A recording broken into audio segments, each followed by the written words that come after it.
Hello, everyone. This is Steve Risser, the host of Sports Talk with RKJ, and today I have your Week 6 preview for you. And we're going to start Week 6 with a local game in this area as the 2-3 Giants head up to Foxborough to face the undefeated New England Patriots. And in this game, the Giants are coming in completely banged up. They got Saquon Barkley, who's not going to play. They got Sterling Shepard, who's not going to play. And they got Evan Ingram, who more than likely is not going to play either. So the Giants are coming into the game banged up. And I think Tom Brady, the way he started this season, I think he's going to do whatever he wants to this Giants defense. I think he's going to have a huge day throwing the ball, getting the ball to Julian Edelman, Josh Gordon, and Philip Dorsett. I think they're going to have a huge day in the screen game with James White, and I think Sonny Michel is going to have a good day on the ground too. I think the Patriots have a huge night offensively against the Giants. I think the Giants offense really struggles with all the injuries they have right now. I think Daniel Jones struggles in this game, and I think that the Patriots win. I think the Patriots win big. I'm going 35-13 Patriots over the Giants this week. It's not the old days of Eli will be there, but he'll be sitting on the bench, and Tom Coughlin's not walking through that door either as head coach. So this isn't the old days for the Patriots. For the Giants and Patriots. I'm going 35-13 Patriots over the Giants this week.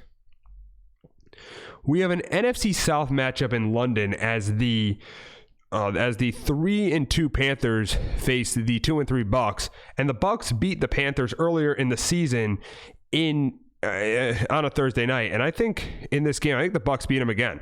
I think the one thing the Bucks do, the Bucks strength is that they stop the run, and that's the Panthers' strength is their run game with Christian McCaffrey. Christian McCaffrey right now is one of the top backs in the league. Had over 200 all-purpose yards for the Panthers last week, and I think the Buccaneers I think the Buccaneers contain him, and I think the Buccaneers get the ball out to Mike Evans and Chris Godwin and OJ Howard, and I think that Jameis Winston has a good game. He's played better with Bruce Arians as his head coach, and I think this is the game. Yes, I picked against Kyle Allen 3 weeks in a row. I've been wrong about that, but this is the game where I think the Bucks end up sweeping the Panthers, and I got the Bucks winning this game in London. I got the Bucks beating the Panthers this week. I got them winning 24-17 in London this week.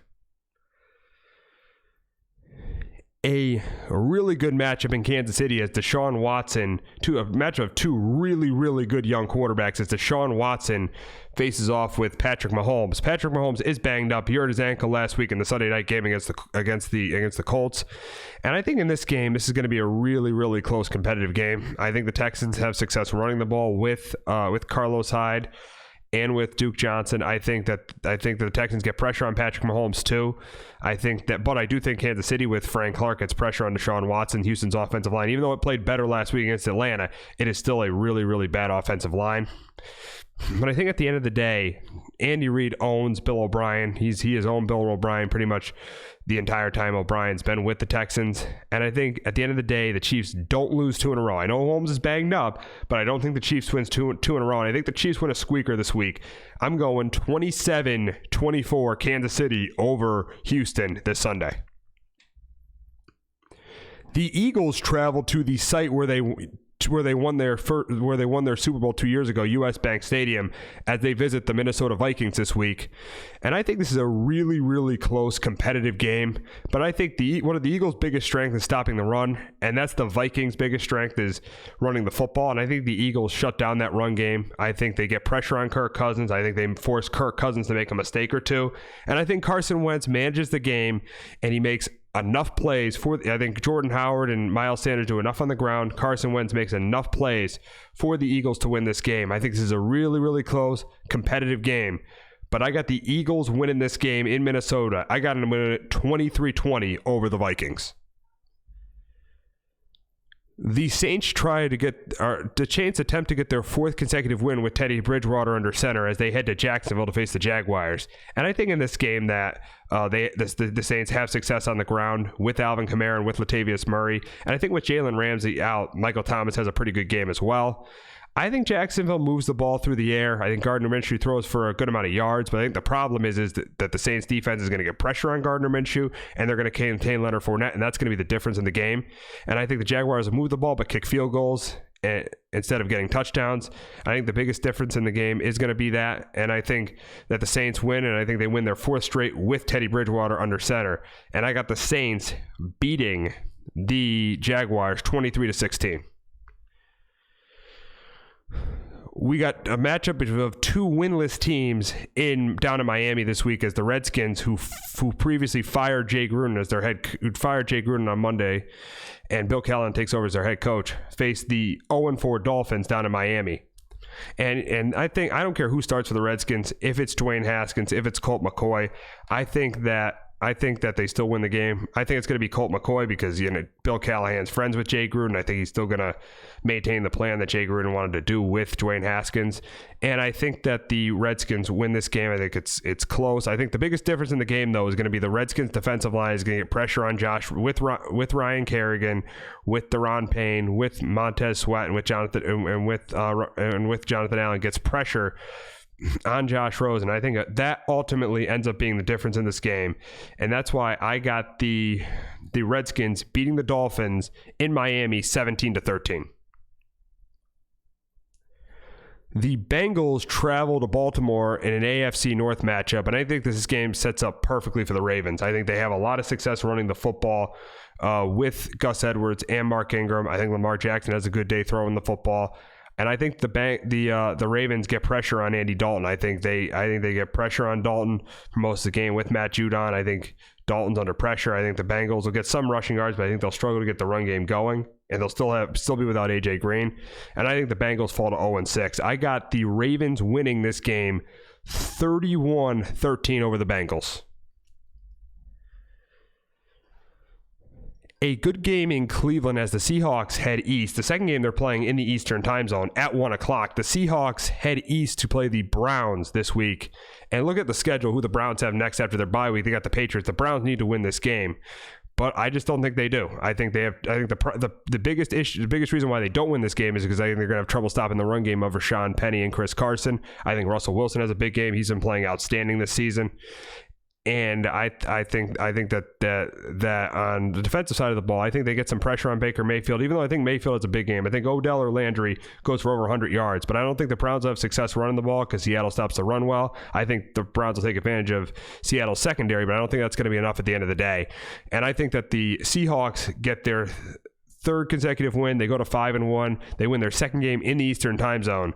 And I got them beating the Browns this week 34-27. We'll go to the 4 o'clock games, and this might surprise you because we got the Cowboys heading up to MetLife Stadium to face the Jets this week. And this result might end up surprising you because the one thing the Jets have done well, even without C.J. Mosley, is they've stopped the run pretty well. They're 7th in the league in run defense, and we don't know if they're going to get C.J. Mosley back, but we know they're going to get Sam Darnold back. And I think this offense with Sam Darnold is going to be night and day. I know Sam Darnold is coming off mono, but I think this offense is going to be night and day with Sam Darnold than it was with Luke Falk. I think this offense will definitely be better with Sam Darnold. I think they're definitely going to move the ball. I think that the Cowboys surprisingly have had trouble stopping the run, as you saw last week with Aaron Jones. Aaron Jones went for over 100 yards and had 4 touchdowns. I think that the Cowboys are going to struggle stopping Le'Veon Bell. I think Le'Veon Bell is a big game in the run game and in the receiving game. I think Sam Darnold looks pretty good in his return, and I think this Jets defense contains Ezekiel Elliott. I think they forced Dak Prescott to be one-dimensional, and Dak Prescott has been average the last 2 weeks against the Saints and the Packers. And this is my upset of the week. I think the Jets pull this upset. I got the Jets upsetting the Cowboys on Sunday afternoon, 24-20. The Titans head out to Denver to face the Broncos, and there's one big issue with the Broncos this year. They've had a lot of problems stopping the run. We saw that 2 weeks ago with Leonard Fournette, who had a huge day against their run defense, and I think that's going to be more of the same with Derrick Henry. I think they're going to have issues stopping the run. I think Henry's going to go for over 100 yards, and I think Tennessee's going to get pressure on Joe Flacco, and I think they're going to make life difficult for Joe Flacco. I think this is a really, really close competitive game, but at the end, I think Tennessee pulls out this win on the road and gets the upset. I got the Titans beating the Broncos 23-17. We have an NFC matchup in Atlanta, and I do preseason predictions. I'll admit one of my preseason predictions I was completely wrong about was with the Atlanta Falcons. They have just been a complete mess this year. Their defense has been absolutely terrible. Their offensive line hasn't been good. Really, their whole team has been Matt Ryan to Julio Jones or Calvin Ridley. But the problem is Matt Ryan hasn't even had that good of a year either. And I think it's going to be more of the same this week for the Atlanta Falcons. I think they're going to have trouble with Kyler Murray. I think David Johnson will have a big day on the ground.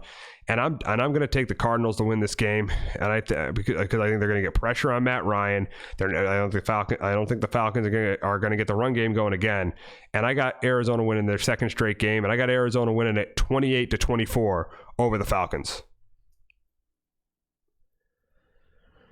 A really, really good game in Los Angeles this week, and an NFC West matchup between the 49ers and the Rams. And I think in this game between these two teams, I think that the one big injury for the 49ers is going to be Kyle Juszczyk. And Kyle Juszczyk was a big part of these. Outside the fullback position is pretty much extinct in the NFL. Him and James Devlin are pretty much the only two fullbacks in the league. But I think that, and the funny thing is both of them are hurt, but I think without Kyle Juszczyk, the Niners run game will not be as good. I think without Joe Staley too, the Rams pass rush is going to force the Niners to make a couple mistakes. And I think the Niners will contain Todd Gurley because Todd Gurley is not the same player as he's been the last 2 years. And I think they're going to put some pressure on Jared Goff. But I think the receiving core of the Rams will make a difference in this game. I think Cooper Kupp has a good game. I think that Brandon Cooks has a good game. And I think that Robert Woods has a good game. And I think ultimately the Rams win a really, really close competitive game. So I'm taking the Rams this week in the up. I don't know who the favorite is. I think it's a pick 'em right now. But I'm taking the Rams to beat the 49ers, give the Niners their first loss this week. I got the Rams winning 24-23 over the Niners. We'll go to the Sunday night game as the Chargers host the Pittsburgh Steelers. And the Steelers very, very well could be down to their third string quarterback. It's just been a year just not been the Steelers' year at all so far. They've had a really, really rough year, and I think that continues on Sunday night. The Chargers had a really terrible performance against the Broncos. I don't think they have another bad performance. I think the Chargers bounce back this week. I mean, they may not get the run game going with Melvin Gordon, but I think Phillip Rivers had a bad game last week, and he has a good game this week, getting the ball to Keenan Allen. And I think that the Chargers win this game. I think they win it by a couple scores. I think with their pass rush and with the fact the Steelers will probably be playing a third string quarterback, I got the Chargers winning this game 24-13 over the Steelers on Sunday night. And our final game, we'll wrap it up talking about the Monday night game. And our final game is the Lions heading to Green Bay to face the Packers. And this is going to show you if the culture has changed. If the Lions can win this game, you definitely know the culture has changed in Detroit. Matt Patricia has changed the culture. And this is another thing I was wrong about. I didn't think Matt Patricia was equipped to be a head coach. I think he's proven over the first 4 weeks he's done a really good job with this Lions team. This Lions defense is pretty good. They obviously have the additions of Trey Flowers and Mike Daniels. You obviously have Darius Slay in the secondary too. But I do think the Packers win this game at home. I think this is a really close, competitive game between these two teams, a division game. So I think this is going to be a really close, competitive game. But I think Aaron Rodgers over Matthew Stafford makes the difference. And I got the Packers going to 5-1 and staying on top in the NFC North and winning this game. I got the Packers beating the Lions 27-20 on Monday Night Football. So that's going to wrap it up for our Week 6 preview. I'm going to post this video around 12:30, and we were live on Facebook today as well. So I'll be posting this video at 12:30. I'll be posting the video of our later show, of our show we did this morning with Justin and Kyle. We're posting that video at around 5 o'clock. So be looking for that video at 5 o'clock. So I want to thank everyone for listening to both shows today, and I hope everyone has a great weekend and enjoys Week 6 of the NFL season.